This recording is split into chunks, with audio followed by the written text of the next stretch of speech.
Bonjour, c'est Serge du Compass dans l'œil. Je suis professeur de guitare flamenca à Lyon et dans cette première série de vidéos, je vous propose de comprendre comment fonctionnent les palos flamencos. Alors, qu'est-ce que c'est qu'un palo flamenco? C'est un peu difficile à traduire. On traduit souvent par style de flamenco. Ce qu'il faut bien comprendre, c'est que un palo flamenco, c'est trois critères, c'est la conjonction de trois critères. Un critère harmonique, un critère rythmique et un critère géographique éventuellement. Critère harmonique, ça veut dire savoir harmoniquement où on se trouve, quel mode, majeur, mineur, phrygien souvent. Un mode, un critère rythmique, c'est savoir identifier le cycle rythmique dans lequel on se trouve. Est-ce que c'est un compas binaire, ternaire? Est-ce qu'on est dans un compas un peu plus complexe, ce qu'on appelle les compas amalgames, de 12 temps par exemple, où on a une partie binaire, une partie ternaire?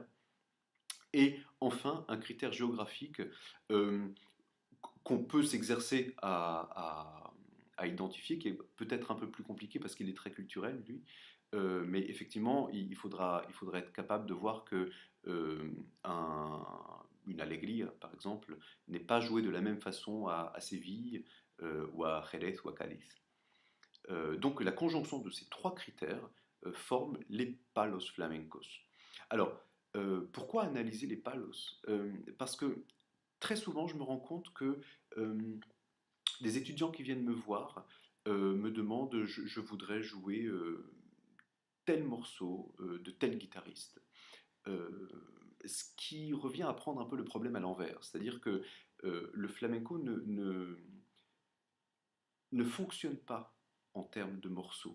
Le flamenco et les palos flamencos sont en réalité des compositions de microstructures mises bout à bout, emboîtées, euh, que chaque guitariste euh, doit maîtriser. C'est-à-dire que chaque guitariste a dans sa tête un dictionnaire de ces différentes parties, différentes petites parties qui fonctionnent comme un ensemble dans un palo. Et l'avantage, en fait, une fois qu'on aura euh, identifié ces différentes parties, c'est que on peut exporter ça à tous les palos. Alors voilà comment on va procéder. J'ai choisi un palo flamenco, les alegrías, et j'ai choisi une alegrías très précise qui est Campiña Andaluza de Sabicas.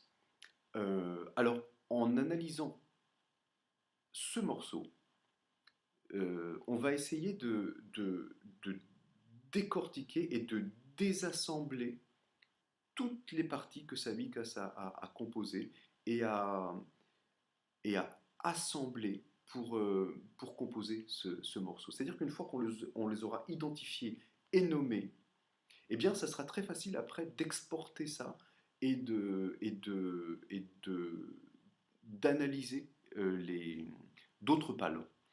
C'est-à-dire qu'une fois qu'on aura compris comment fonctionne un palo, c'est vrai pour tous les palos. C'est-à-dire que une fois qu'on aura vu sur cette allegria euh, où se trouve l'introduction, combien de falsettas il y a, comment il introduit les remates, où interviennent les séquences de rasgueo, eh bien, ça sera des outils pour analyser d'autres palos, puisque finalement, pour les tangos, pour les bulerías, pour les siguirias, ça sera le même vocabulaire, ça sera la même chose, probablement dans un même ordre, qui vont venir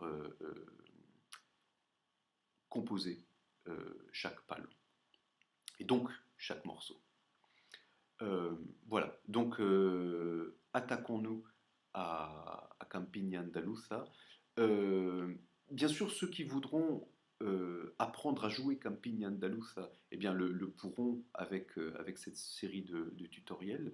Mais cette série de tutoriels est moins faite pour apprendre à jouer donc, ce morceau particulier que pour apprendre à identifier chaque moment de ce morceau, parce que justement, on va en avoir besoin plus tard, lorsqu'on voudra travailler d'autres palos, par exemple.